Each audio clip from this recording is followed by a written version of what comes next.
Now we're going to have Lauren Boyd. She's the Senior People Operations Manager at Seer Interactive, and she's presented with us before, always really, really valuable. So yeah, here is the floor to her.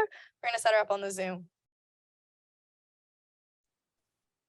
Thank you so much for the introduction. I appreciate everyone coming today. I do usually like to attend these in person. My only car is being used. My boyfriend's a big Phillies fan, and he's at the Phillies and Padres game. So I appreciate y'all sacrificing watching that game live to be able to attend this session. Are we good to go? Can you hear me? I just need to share my screen. Perfect. You're all good to go. Perfect. Okay, let me share my screen. Alrighty, so I always start off these presentations by saying, when I was in college, I liked hearing these employer presentations, but ultimately it kind of felt like an advertisement for the company. While we're gonna go over a lot about Seer, I always wanna make sure that these presentations are actionable. The advice that I give about how to get hired at Seer would apply to any digital marketing, especially agency role. The tips I give regarding just how to think about agency versus in-house, this would apply to all sorts of agencies. And I hope you'll walk away with something. And would love to have questions at the end. I also have 15-minute appointment slots that you can sign up for a career consultation. We can go over your resume. We could do a mock Seer interview type thing, whatever. I will send you a link for that afterwards. But let's get started. My name is Lauren, and like they said, I'm a Senior People Operations Manager. That's a fancy way of saying I am a senior recruiter here. I've been at Seer for 7.5 years now, which is crazy. It's like the longest thing I've done in my life, which is weird. And I graduated from JMU, not really using my economics degree, but I do feel comfortable leveraging data, which is nice. And then getting hired at Seer, I reached out to somebody that was in my dream job with a really personalized email. I always mention that because I think it's worth it to try to use more customization, use more personalization in your outbound efforts to some of your favorite employers or ones that would be on the top of your list. I really think it's worthwhile.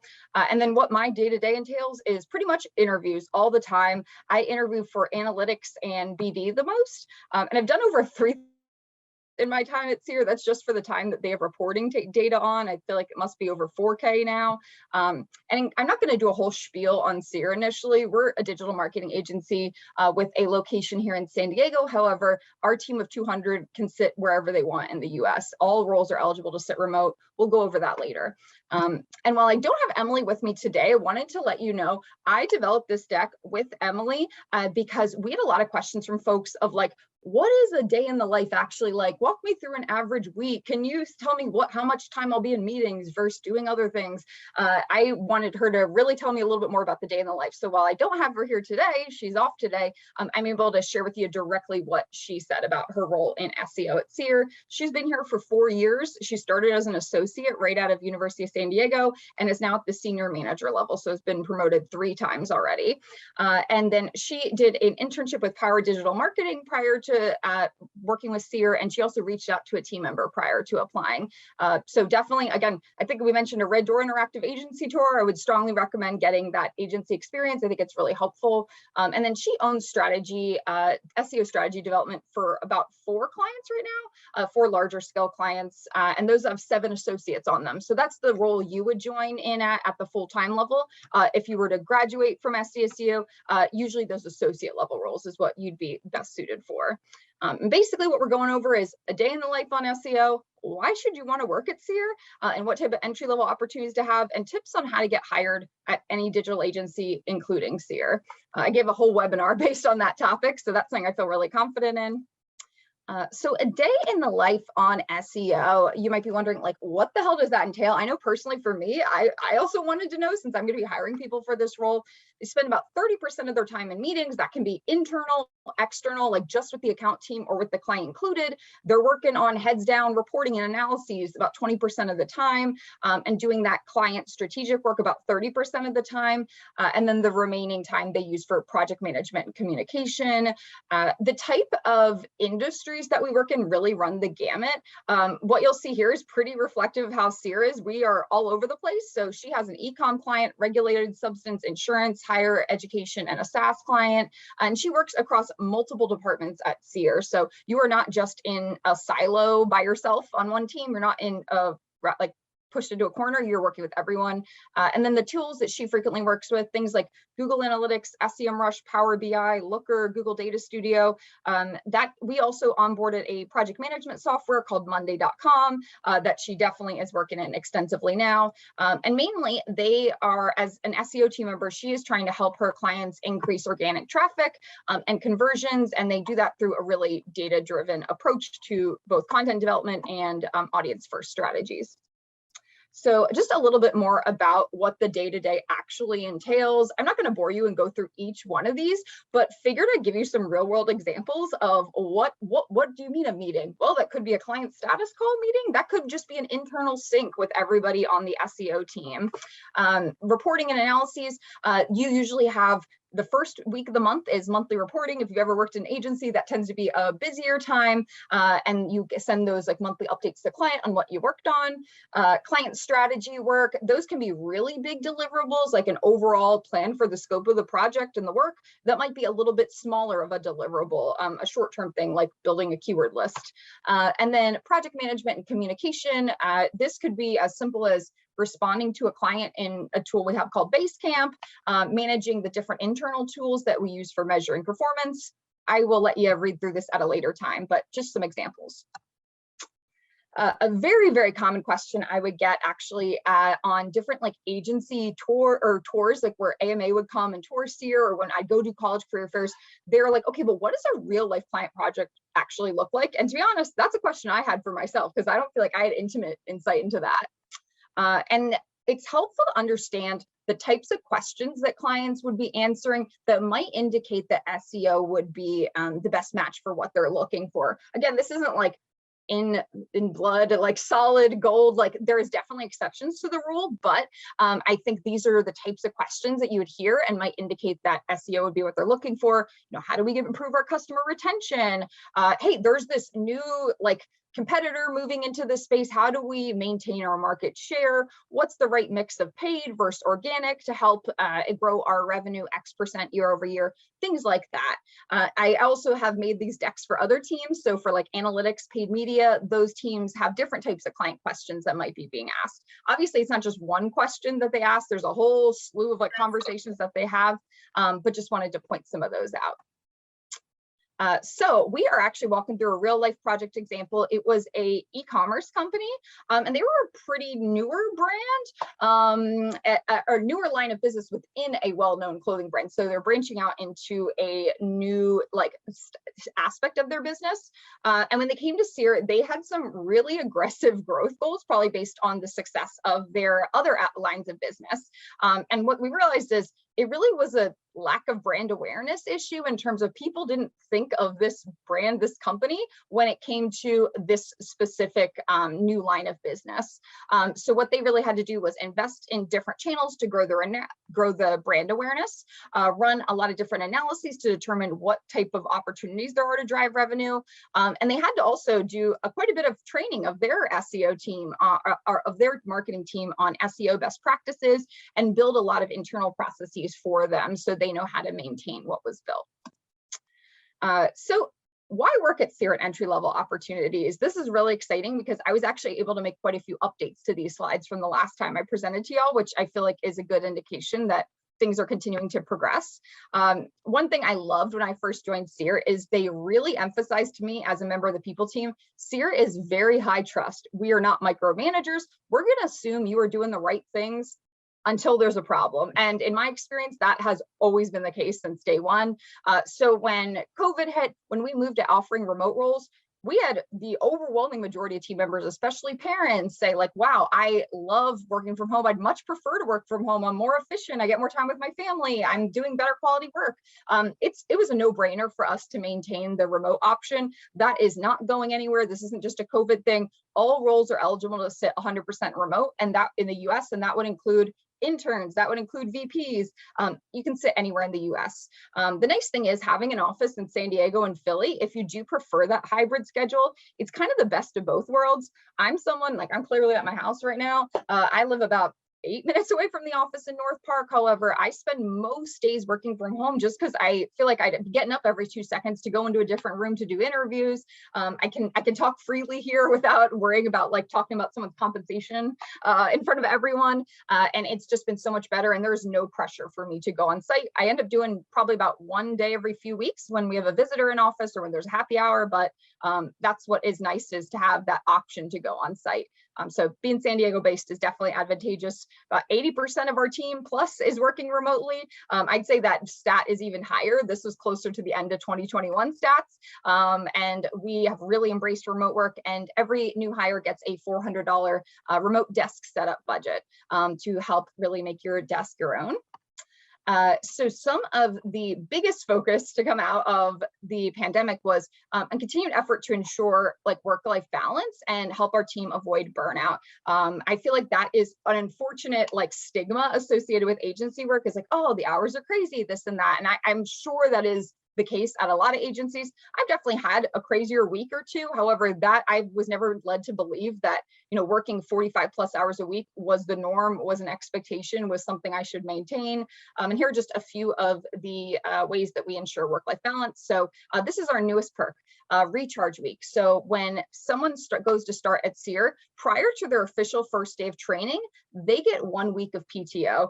We had a lot of team members say, hey, my employer made me stay on for 3 weeks, or I didn't want to have a lag in paychecks. I couldn't afford to take a week off, this and that. That was no brainer for us. So they're paid for that week.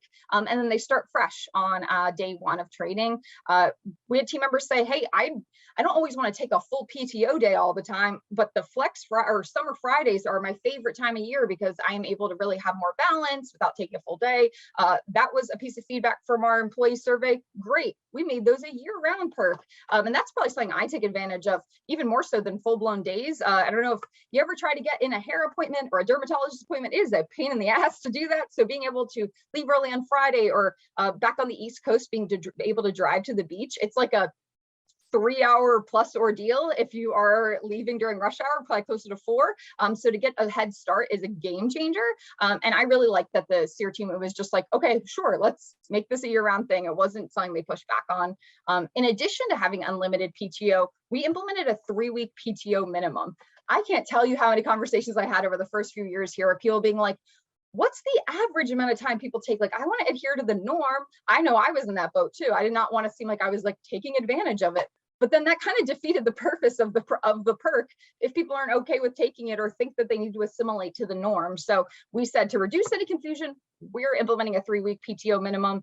We are held to that. I was reminded that I was pacing, I think, 2 days behind back in April, and they were like, hey, why don't you take off for your birthday? Why don't you take off for this time? And they really do hold you to that. If you get voted MVP by the team, you get $1,500 to go on a vacation.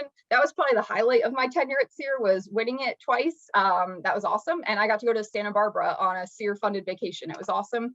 And then from Christmas Eve to New Year's Day, we are expected to log in about 2 hours a day on non-holiday days. And you can even take off during that time too. But for someone that lives across the country from their family, that's just a quality of life game changer. I probably wouldn't have taken all those days off and been able to really get that quality time with them. So love that. Mental health is a really big priority. We actually invested in a mental health platform in the midst of COVID-19, and every team member got 12 free therapy sessions, 24/7 access to therapists. We did our first mental health awareness month, which we did like, hey, we have a lot of people that are certified yoga instructors here, or teach bar, or are really into meditation and have led us through guided meditations. It was a really like interactive month, and just different speakers come in. And then with that month, we required every employee to take 1 mental health day in May, which was really cool. In addition to offering 2 employee appreciation PTO days in March. It was like March 4th through 7th. So it gave us a 4-day weekend, which was, again, a game changer and brand new this year. These are not all these are things that we've had forever. So I feel like that's a good indication that Seer is willing to evolve. Sidebar, I'm writing a blog post right now that I'm so excited about, that's called Why Seer Isn't, we're not just talk, how Seer takes action. And that is one of the things that we highlighted, is moving to like the 3-week PTO minimum, requiring a mental health day, things like that. So stay tuned there. This is a brand new slide as well. So community impact and volunteering focus. So what I really appreciate is Seer is all about action. It's not about posting a black square and patting ourselves on the back, if you catch my drift. So I really like that Seer pushes us to make an impact, volunteer, give back, donate. So we've had unlimited PTO for volunteering since day one. That's actually why our founder started the agency, was because he wanted to be able to volunteer at Children's Hospital Philadelphia. And that is something that we have always been able to do. I volunteer with an organization called HopeWorks and Spark, and it's smack dab in the middle of the day on Thursdays. So it's really nice to have that flexibility. 100% of the proceeds from our events go to charity. All new clients are gifted, and I left something off there, sorry about that, $500 to go to the charity of their choosing. We even hired a community impact manager. Her name is Joanna. She literally is centralizing all the volunteering efforts, helping to streamline our donations, make it easier for folks to find out about new volunteering opportunities. And then she invested in a tool called Bright Funds that really helps with that. 2 monthly volunteer winners get to donate $500 to the nonprofit of their choosing. Not like, haha, I won. It's randomly selected. Like, it's not like if you volunteer the most, it's just like if you volunteered at all, your name goes in a hat. I got to win last month, and I actually was able to split the 500 between 2 different nonprofits that I work with. So that was really cool. These are just a couple of the many, many examples. I can send y'all a blog post highlighting it, but that's something that really, gives me a good feeling. It's not like I work for a nonprofit. I work for a digital agency, but in some ways it really does feel like I'm making a nonprofit type impact, which is just the best of both worlds. So I have like good news and bad news. So we aren't hiring right now, but stay tuned. So our spring 2023 internship, those aren't open yet, and we are still finalizing which teams are going to have interns. It's all based on team headcount, what their bandwidth looks like, the upcoming needs for associate level roles.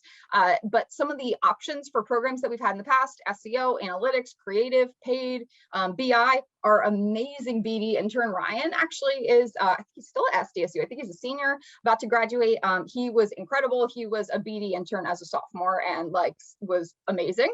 And then for spring 2023, we usually open up applications in mid-November. I link to the wait list here on the right. I would highly encourage you to sign up for it because it'll notify you whenever we open it up. You'll be one of the first applicants.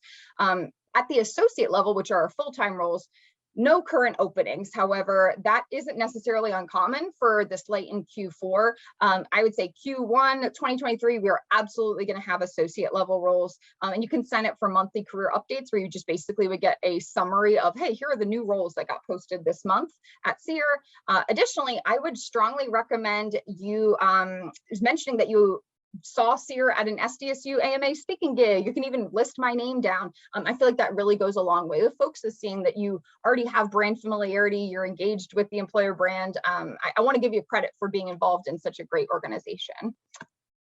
So you might be like, okay, well, those perks were really cool. Would I actually enjoy working at Seer? And a broader question is a digital agency the right match for me? Because while I love working in a digital agency now, I'll be 100% honest with you, I don't know if I would have cut it right out of school. Like, this is my second job out of school, but it's worth thinking about. So agency versus in-house, one is not better than the other. It's just a different day-to-day. It's a different pace. So with pace, again, this is not across the board. I'm sure there are really fast-paced, engaging in-house roles. And of course, it still is engaging work. It just might not be, hey, you're juggling 4 to 6 client projects that are at different stages in their process and in different industries. That really requires you to have a sense of urgency because each client is paying a monthly fee to support their SEO strategy. They're going to expect results and if they're paying for something. So there really is that, I'd say, necessity to really be able to show impact. And that's something we really look for, is being able to work backwards and attribute value and assign things back to the work that we have done at Seer for our clients. But the pace, as you can imagine, is crazy. Not all the time, but I feel like if you have two clients that are going through, maybe one client's, their website's not working, another one they're going through, their director left, it might just feel like a crazy week. Other weeks it might be super quiet, but if you're dealing with different clients, I feel like for me, bad things come in threes. But being in-house, it's just one client you're working with. So maybe you submitted a project and it's sitting at the QA team and needs to go through the next rounds of approval. There's not really anything you can do beyond that. And there might be more, you might be more susceptible to bottlenecks. Industry exposure. So at a place like Seer, where we run all sorts of like industries in terms of clients, you might be jumping onto a call with an e-commerce client. You might be joining a higher education client, like Drexel University is a client of ours. Maybe then you're going to a end of contract renewal meeting for a like a sports athleisure wear client. We even have like a cannabis related client. You get exposure to different industries, but I'm not going to pretend it's the same depth of expertise that you would get working in-house at, say, I don't know, like Capital One. You really know the ins and outs of the financial industry, banking, who are the competitors, what types of strategies work, what don't. You probably have a very in-depth, sophisticated understanding of finance, but maybe that doesn't expand to, hey, what would you do if your client was in the higher education space? They have totally different types of goals versus a financial services client. They might be more concerned with number of like applicants, people that actually end up attending the university, applications by college, things like that. So I feel like you do get that element of being able to be a little bit more malleable and versatile when you do get that different industry exposure. However, again, not the same subject matter expertise in terms of depth. And then with being an agency, as you can imagine, like marketing, digital marketing is our output, that's our service. And what we're doing for our clients, like it's easier to make a justification in the latest and greatest, most innovative tools, because that is the service we're providing for our clients. So again, getting that, like moving to GA4 or getting the most like up-to-date version of like, I don't know, Tableau, easier for a digital marketing company to justify making that investment. With in-house, if you're on the digital marketing team, that might just be one, 10-person team within a huge organization. Maybe it's John Deere or whatever, and they make like tractors and stuff. They're not overly concerned with having the nicest, fanciest version of Tableau to be able to do their reports. And not to say that they are not innovative companies, but digital marketing specific tools, they might not think it's as important to make that investment, or they might outsource some of the most strategic work to an agency and leave more of the administrative work for in-house folks. It really just depends company to company, but it's worth noting that you might get to work with an even bigger team of digital marketers at an agency where it's an entire company of people that do what you do versus a 10-person team at an in-house company, but one's not better than the other. It's just totally different. I actually worked at a recruiting agency prior to joining Seer. So even though this is an agency, it's very confusing. It's an in-house role for me because I am recruiting folks to work at Seer. And I just recognize so many differences in how my day-to-day functions. And I have to imagine that extends to SEO as well. So these are things that I've even thought about for myself. So I think it's really important to know thyself, know what type of student you are, worker, what type of things stress you out. And you know yourself better than anybody, only you can make that decision. So if you're someone that like change is crippling to you, granted, I've moved across the country, but I am a creature of habit. I like my routine. Right now, we are actually going through a Seer rebrand. So this exact deck, I am in the midst of updating to adhere to our new brand guidelines. We've moved to a new system for knowledge management from Google Drive to Guru. I have to admit, that's not something that I necessarily take in stride, even though it's improvements like to the system. Change is definitely something that is stressful for me. I think I've gotten a lot better since coming to Seer, just with having the exposure to change. And it's purposeful change, it's not just for the sake of it. But if you don't like change or things evolving or using new systems and not staying consistent, that might be stressful. If you like to be a big fish in a small pond, so maybe you're the strongest SEO person on a team of 10 in an in-house organization. If you come to an agency, it's like 100 people that might do what you do. And maybe you'll feel like, damn, I'm not like the head honcho anymore. There's something to be said for that. I understand that. I'm on a smaller people team and I'm one of 2 recruiters. So I feel like I might even fall in that bucket. So no judgment with that, but something to think about.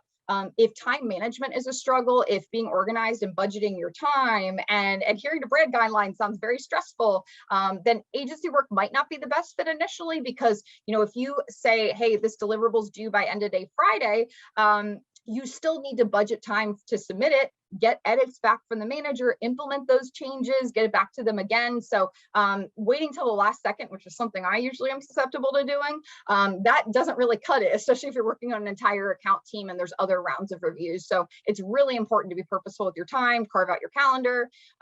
If you aren't willing to put in some extra time to ensure deadlines are hit, by no means are we expected to work late nights, weekends, things like that. If we have an important renewal meeting with our biggest client on Monday and we realize that all the data from the deck that we put into the slides isn't accurate and we need to update it, and it's a Sunday night, I will say, like, it's not something we're supposed to work on weekends, but like, hey, maybe before that presentation, it's worth it because tomorrow just is what is at stake for it. So I try to illustrate that with like real world examples. In my role, it's like, hey, I have a candidate that we're extending an offer to for SEO manager on Friday. He is going on vacation right after, like on Friday evening for a week, and he'll be in Mexico with no access to his phone. I'm someone that doesn't start their day until like 9:30, but maybe this candidate's only available at 8 a.m.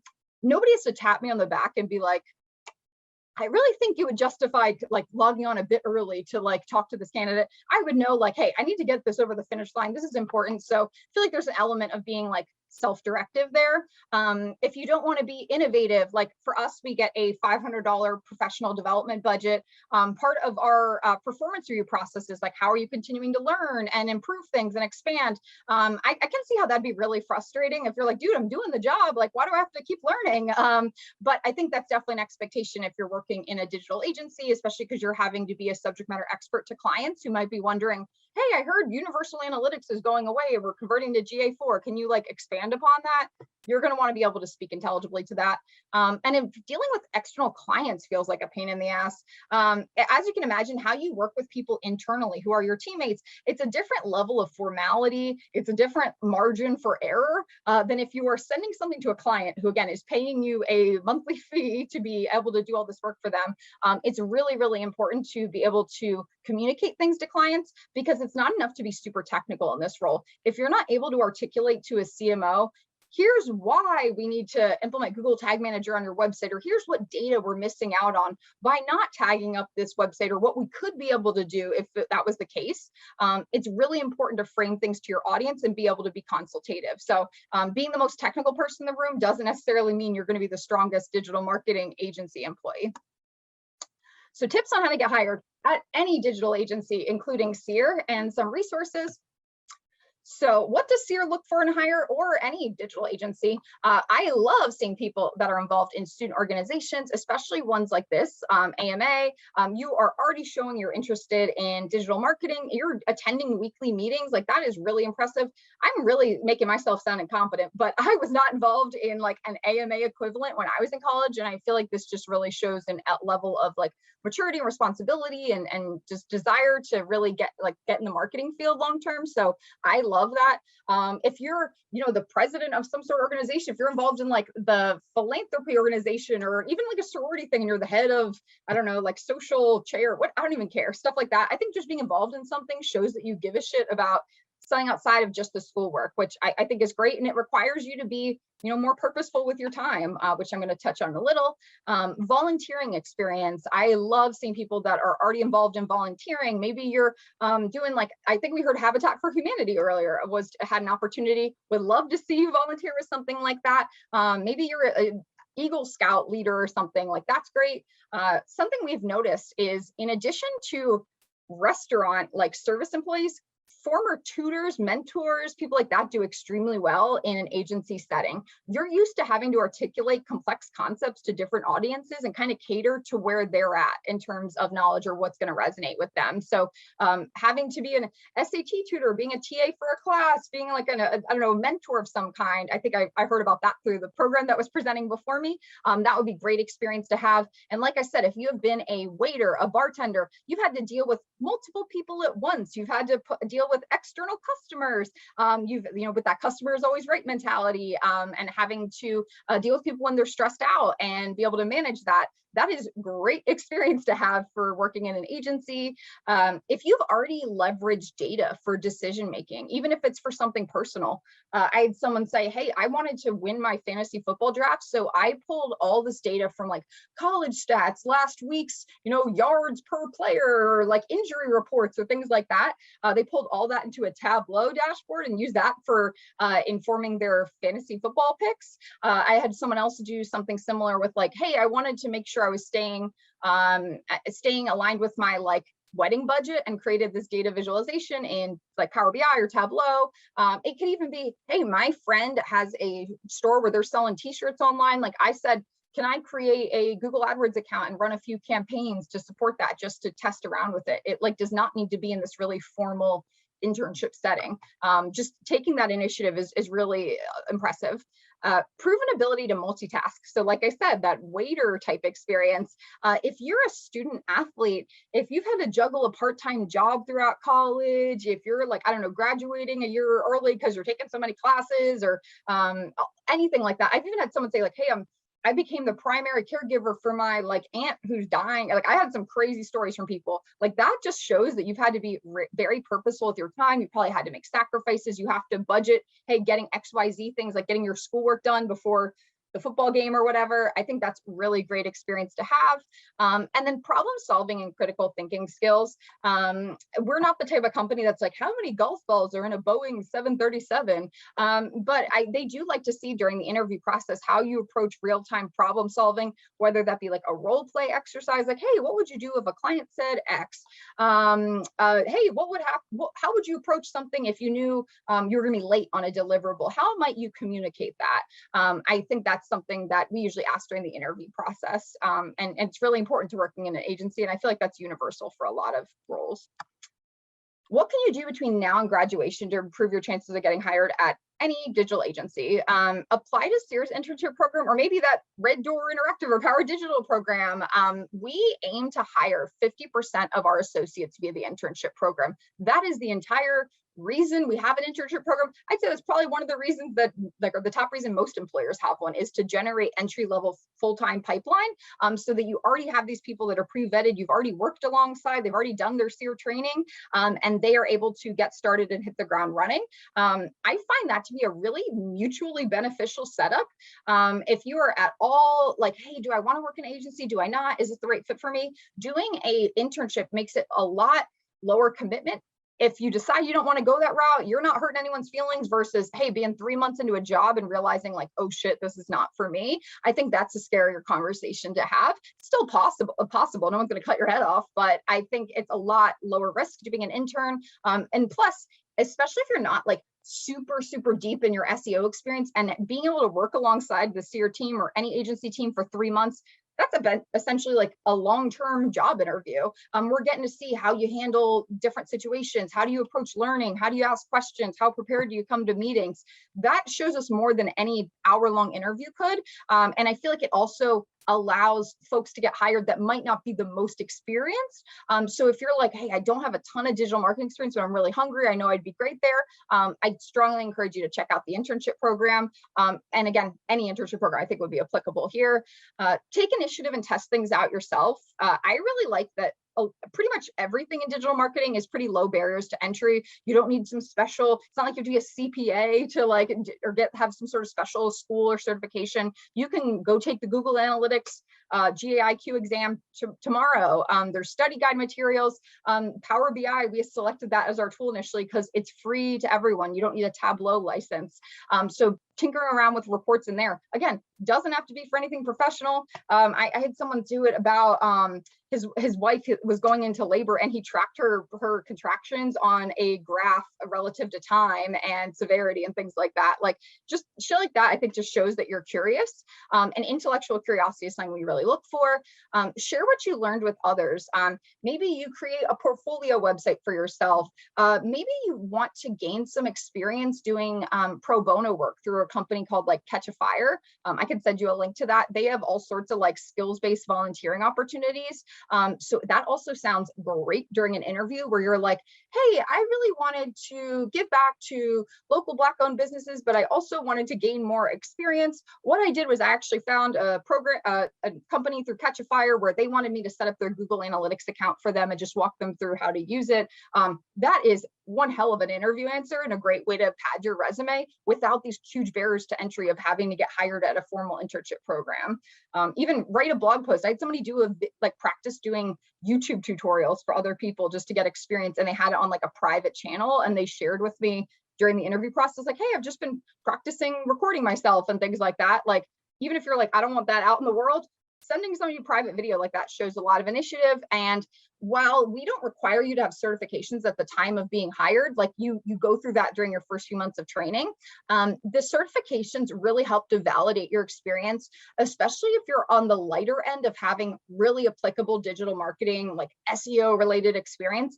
Having those certifications show a sense of initiative. It shows that you have that knowledge. Again, you're still going to get interview questions about it. They'll still further vet you, but I think that it really helps to show that this is an area you want to go into. You've taken time out of your day to learn it, and you at least have a baseline understanding. I strongly recommend you to do that. And it sounds good in an interview process to be like, hey, I kept seeing Google Analytics listed on all the roles I was applying for. I wanted to take that initiative and I committed to getting certified within 1 month. A great interview answer. And then I have tons of resources that are directly recommended from the Seer team. This is a few of them that went to MozCon this year, which is a big like industry conference.